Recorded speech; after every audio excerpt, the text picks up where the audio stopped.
시험을 당해 죄 짓지 말고 너 용기를 다해 못 물리치라.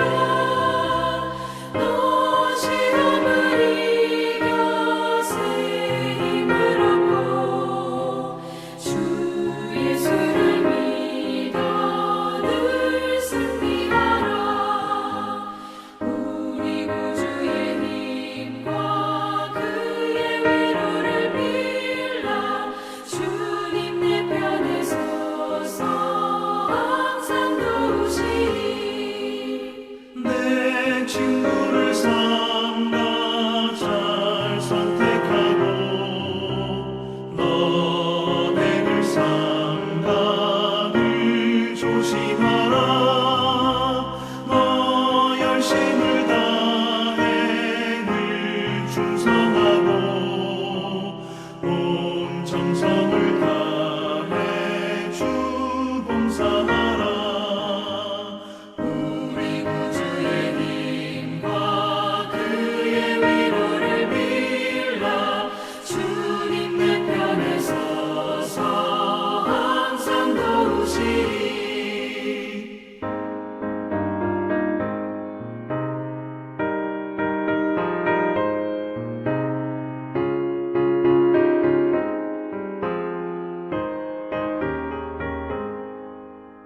잘 이기는 자는 상 받으리니 너 낙심치 말고 늘 전진하라.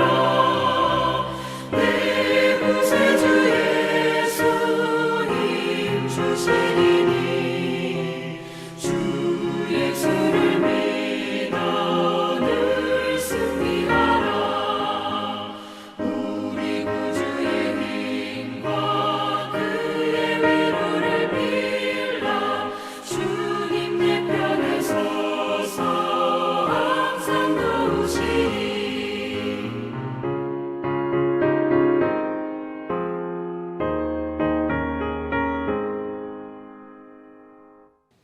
아멘. 네, 오늘 하나님께서 주시는 말씀은 이사야서 64장 1절에서 12절까지의 말씀입니다. 이사야서 64장 1절에서 12절까지의 말씀입니다. 제가 읽도록 하겠습니다. 원하건대 주는 하늘을 가르고 강림하시고 주 앞에서 산들이 진동하기를 불이 섭을 사르며 불이 물을 끓음 같게 하사 주의 원수들이 주의 이름을 알게 하시며 이방 나라들로 주 앞에서 떨게 하옵소서.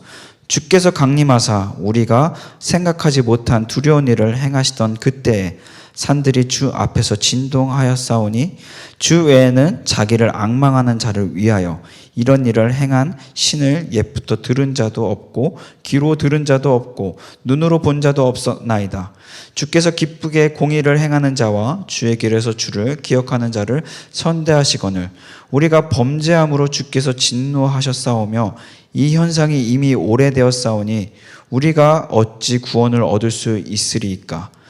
무릇 우리는 다 부정한 자 같아서 우리의 의는 다 더러운 옷 같으며 우리는 다 잎사귀 같이 시들므로 우리의 죄악이 바람같이 우리를 몰아가나이다.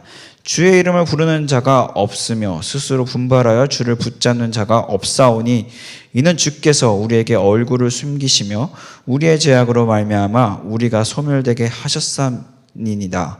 그러나 여호와여 이제 주는 우리의 아버지이시니다. 우리는 진흙이요 주는 토기장이시니 우리는 다 주의 손으로 지으신 것이니이다. 여호와여 너무 분노하지 마시오며 죄악을 영원히 기억하지 마시옵소서. 구하오니 보시옵소서 보시옵소서. 우리는 다 주의 백성이니이다. 주의 거룩한 성읍들이 광야가 되었으며 시온의 광야가 되었으며 예루살렘이 황폐였나이다. 우리 조상들이 주를 찬송하던 우리의 거룩하고 아름다운 성전이 불에 탔으며 우리가 즐거워하던 곳이 다 황폐였나이다. 여호와여 일이 이러하거늘 주께서 아직도 가만히 계시려 하시나이까. 주께서 아직도 잠잠하시고 우리에게 심한 괴로움을 받게 하시려나이까. 아멘. 하나님의 하나님께서 이 임재하는 삶이란 무엇일까요? 하나님께서 임재하는 삶이란 결국엔 하나님께서 우리와 동행하는 삶이라고 이야기할 수 있죠. 이 로렌스 형제가 쓴 하나님의 임재 연습에 보면 하나님과 임재하는 삶은 계속적인 훈련이 필요하다라고 강조하고 있습니다.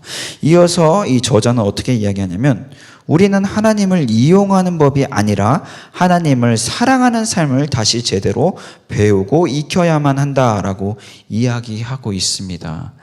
하나님과 그 임재하는 삶, 그 임재를 연습하는 삶이란 무엇인가에 대해서 오늘 본문을 보며 살펴보도록 하겠습니다.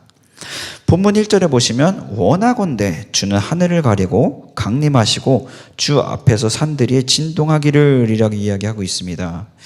오늘 본문 말씀은 이 출애굽기 19장 18절에서 20절 말씀에 보시면 이제 모세가 시내산에 올라가서 이 계명을 받을 때 그 현상과 비슷한 현상이 나타나는데요. 제가 출애굽기 19장 18절에 20절 말씀을 한번 읽어보도록 하겠습니다. 18절 시내산에 연기가 자욱하니 여호와께서 불 가운데서 거기 강림하심이라. 그 연기가 옹기가마 연기같이 떠오르고 온 산이 크게 진동하며 나팔 소리가 점점 커질 때 모세가 말한즉 하나님이 음성으로 대답하시더라. 여호와께서 시내산 곧 그 산 꼭대기에 강림하시고 모세를 그리로 부르시니 모세가 올라가매. 아멘. 그렇죠. 지금 오늘 본문에 나타나는 강림하실 때 이 산들이 진동한다라는 표현과 오늘 이 출애굽기 19장 18절에서 20절의 말씀이 좀 비슷한 분들이 나타나고 있습니다. 하나님께서 임재하신다는 것은 어떤 것일까요? 그의 능력을 구하는 삶이라고 이야기할 수 있습니다. 그러니까 이 산들이 진동한다는 것을 체험한 것이죠. 이 산들이 진동한다는 것은 어떻게 보면 하나님의 능력을 인정한다는 것을 포함하고 있죠. 산들이 진동한다는 것, 그냥 어떤 자연의 우연의 일치, 그냥 자연이 뭐 어떤 현상으로 보지 않고 이것을 하나님의 임재로 본다는 것은 이것은 하나님의 능력을 인정하는 삶이라고 이야기할 수 있습니다. 그렇습니다. 이 하나님과 함께 동행하는 삶, 하나님의 임재를 구하는 삶이란 무엇인가? 첫 번째로 하나님의 능력을 인정하는 삶이라고 볼 수 있는 것이죠. 본문 2절에 보시면 불이 섭을 사르며 불이 물을 끓인 같게 하사 주의 원수들이 주의 이름을 알게 하시며 이방 나라들로 주 앞에서 떨게 하옵소서. 그렇습니다. 이 본문 2절은 이 모두가 이제 주님을 알기를 원하는 것이죠. 그러니까 이 하나님의 임재를 구하는 삶의 그 방향성, 지향해야 되는 그 지점이 무엇인가? 그것은 모든 피조물들이 하나님을 알기 원한다는 것이죠. 그러니까 우리가 하나님의 임재를 구하죠, 그렇죠? 우리가 주님과 동행하기를 원합니다라고 기도를 합니다. 근데 그 목적이 무엇이냐는 것이에요. 그 목적이 바로 하나님의 영광이 되어야 함을 이야기하고 있는 것이죠. 네, 3절에 보시면 주께서 강림하사 우리가 생각하지 못한 두려운 일을 행하시던 그때 산들이 주 앞에서 진동하였사오니. 그렇죠? 다시 한번 나타나요. 그러니까 하나님의 능력을 우리가 인정한다. 그렇기 때문에 하나님의 능력이 모든 또한 인정을 하고 끝나는 것이 아니라 이것이 모든 피조물께로 나아가야 한다는 것을 이야기하고 있는 것이죠. 이 본문 4절에 보시면 주 외에는 자기를 앙망하는 자를 위하여 이런 일을 행한 신도 들은 자도 없고 귀로 들은 자도 없고 눈으로 본 자도 없었나이다 라고 이야기하고 있습니다. 이 본문의 4절에 앙망하는 이라는 표현은 이제 하나님을 신뢰한다는 표현이죠. 그렇죠? 인정하고 또 하나님을 신뢰한다는 표현이고 또 나아가서 하나님께서 행하신 것을 들은 자도 이제 보시면 들은 자도 없고 또 귀로 들은 자도 없고 눈으로 본 자도 없다라고 이야기하고 있습니다. 그렇습니다. 하나님 한 분만이 하실 수 있다는 것이죠. 하나님 한 분만이 진정한 하나님이신 것을 고백하는 것이죠. 그러니까 우리가 지금 정말 우리 삶 속에서 하나님께서 우리의 진정한 유일한 하나님 되시는가? 우리가 다시 한번 되짚어 볼 필요가 있는 것이죠. 정말 우리의 의지하는 대상이 누구인가? 정말 우리가 인정하며 또 능력을 구하는 대상이 어디인가? 그것이 정말 하나님인가? 근데 그것이 하나님이 될 때 하나님의 임재 안에서 살아가는 삶이라고 이야기할 수 있는 것이죠. 네, 본문 5절에 보시면 주께서 기쁘게 공의를 행하는 자와 주의 길에 주를 기억하는 자를 선대하시거늘 우리가 범죄함으로 주께서 진노하오사오며 이 현상이 이미 오래되었사니 우리가 어찌 구원을 얻을 수 있으리까? 그렇죠. 이 주께서 공의를 행하는 자, 또 주를 기억하는 자를 선대하신다. 그러나 우리는 죄인이다. 범죄를 했으니 우리가 어떻게 구원을 얻겠냐라고 이야기하고 있죠. 그렇죠. 이러한 자세가 필요하죠. 그러니까 하나님과 동행하는 삶은 죄를 고백하는 삶이라고 얘기할 수 있지만 동시에 우리가 죄인임을 인정하는, 어느 환경에서도 우리가 죄인임을 인정하는, 하나님 앞에서는 죄인임을 인정하는 삶이라고 말할 수 있습니다. 그렇습니다. 우리는 죄인이죠. 그렇기 때문에 우리가 구원받을 수 있는 존재가 아니라는 것을 인정하는 것이라고 볼 수 있죠. 본문 5절은 그것을 보여주고 있죠. 우리가 어찌 구원을 얻을 수 있으리까? 그렇죠? 6절에서 이어서 그것에 대해서 설명을 하고 있죠. 우리는 다 부정한 자 같아서 우리의 의는 다 더러운 것 같아서 우리는 다 잎사귀 같아 시들므로 우리의 죄악이 바람과 같이 우리를 몰아가나이다 라고 이야기하고 있습니다. 그렇습니다. 이 우리가 하나님과 동행한다는 것은 우리가 죄인임을 인정하는 거예요. 그러니까 우리가 구원받을 수 없는 존재임을 인정한다는 것이죠. 죄인을 인정한다는 것, 그것은 우리가 정말 구원받을 수 없었던 존재임을 인정한다는 것이 함께 가야 함을 보여주고 있죠. 네, 그렇습니다. 우리가 왜 구원받을 수 없는 존재입니까? 본문 7절에 보시면 주의 이름을 부른 자가 없으며 스스로 분발하여 주를 붙잡는 자가 없사오니 이는 주께서 우리에게 얼굴을 숨기시며 우리의 죄악에 말미암아 우리가 소멸되게 하셨음이니라. 주의 이름을 부르는 자가 없다. 또 스스로 주를 붙잡는 자가 없다라고 이야기하고 있죠. 그런 자들에게 하나님께서 어떻게 하십니까? 이는 주께서 우리에게 얼굴을 숨기시며 우리의 죄악으로 말미암아 우리가 소멸되게 하셨음이라. 그렇죠. 주님의 이름을 부르는 자가 없다. 어떤 의미일까요? 이것은 또 스스로 분발하여 주를 붙잡는 자가 없다. 주님을 부르지도 않고 주님을 붙잡지도 않는다. 그렇죠. 주님을 부르는 자, 이건 기도라고 이야기할 수 있겠죠. 그러니까 우리가 정말 의지하는, 기도하는 대상이 어디인가? 의지와 기도가 뗄래야 뗄 수 없는 것이죠. 우리가 정말 간구하는 대상이 어디인가라고 이야기할 수 있겠죠.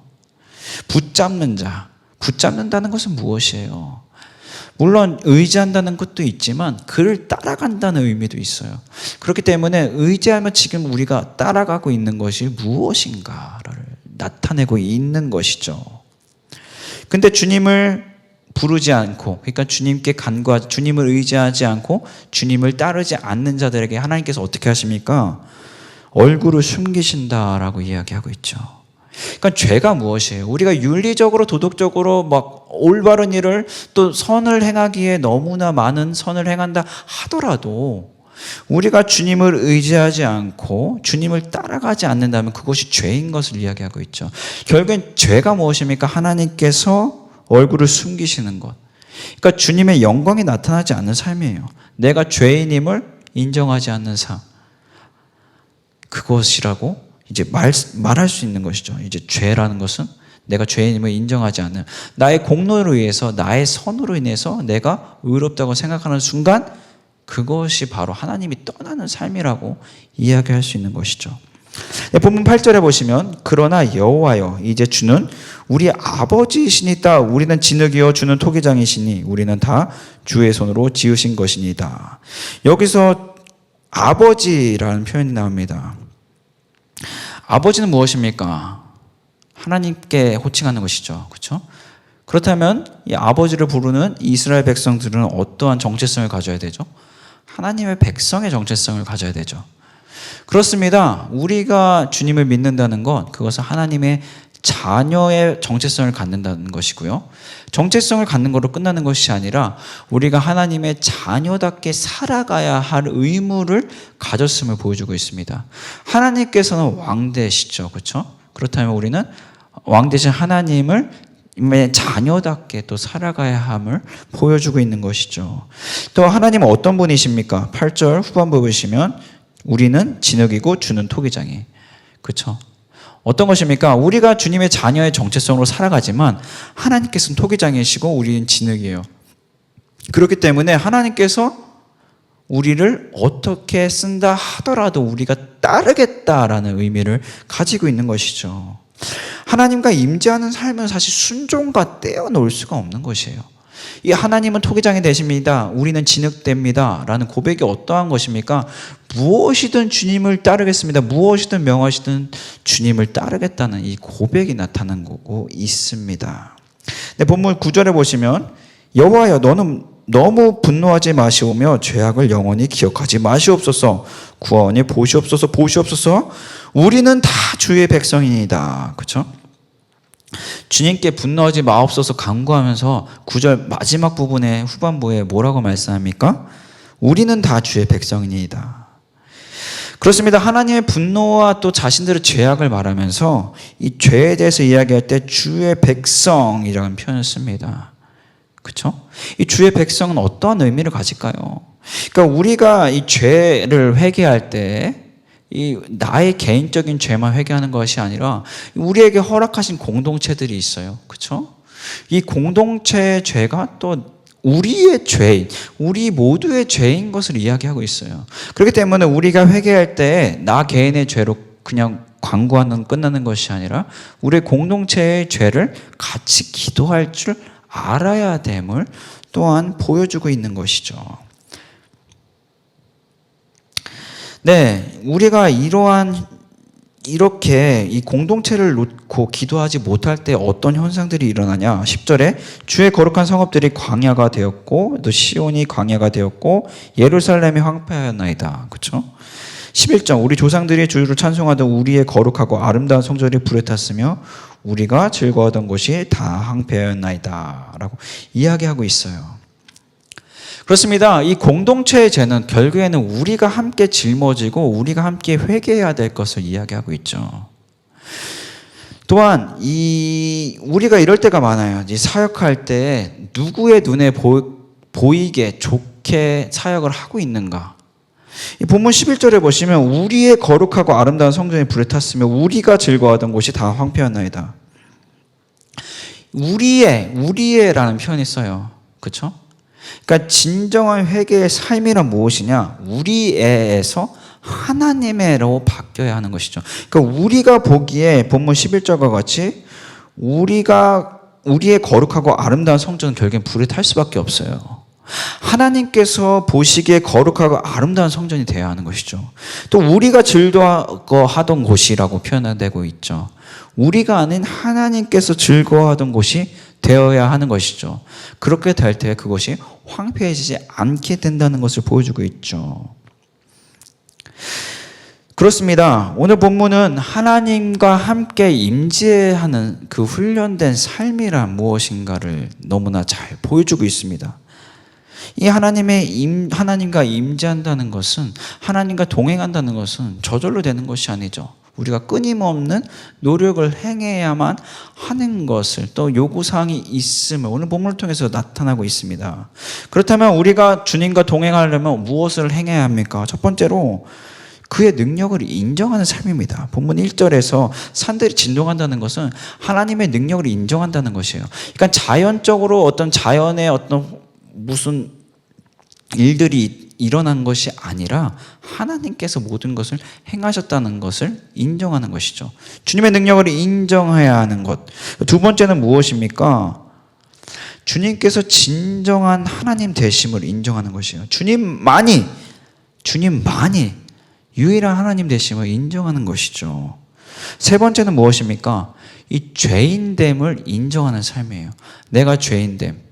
내가 죄인이므로 나는 원래는 구원받을 수 없는 존재임을 인정하는 삶인 것이죠. 네 번째는 무엇입니까? 하나님께서 보시기에 아름답고 거룩한 나 개인, 더 나아가서 이 공동체가 되어야 함을 이야기하고 있습니다. 여러분들 회개할 때 나 개인의 회개를 하는 것도 물론 너무나 중요합니다. 그러나 이 공동체, 우리 각자에게 허락하신 이 공동체의 죄악들을 보고도 그것에 대해서 회개하지 않는다면 그것도 잘못된 회개임을 나타내고 있습니다. 우리는 하나님의 자녀로서 살아가야 하지만 동시에 우리는 하나님의 백성들인 것을 인지하며 또 우리의 공동체를 위해서 기도해야 하는 것을 잊지 말아야 할 것입니다. 우리가 나 개인이 아니라 우리 공동체를 놓고 기도할 때 우리 공동체가 더 이상 우리가 보기에 아름다운, 우리가 보기에 좋아 보이는, 우리가 보기에 거룩한 성전이 아닌 하나님이 보시기에 거룩하고 아름다운 성전이 될 것입니다.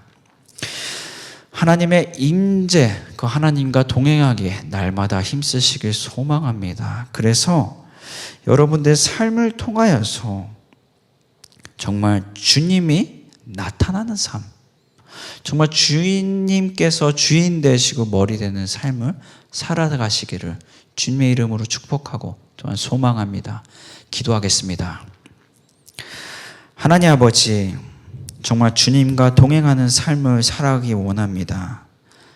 주님의 능력을 인정하지 못하는 부분들이 아직도 저희들 마음속에 있다면, 하나님을 의지하지 못하는 부분들이 아직도 저희들 마음속에 있다면 깨닫게 하여 주시옵시고, 또 주님을 의지하는 것으로 끝나는 것이 아니며 저 주님을 따라가는, 정말 오직 주님 되시고 주인 되시고 구원자 되시는 주님을 따라갈 수 있도록 성령님 인도하여 주시옵소서. 예수 그리스도의 이름으로 기도합니다. 아멘.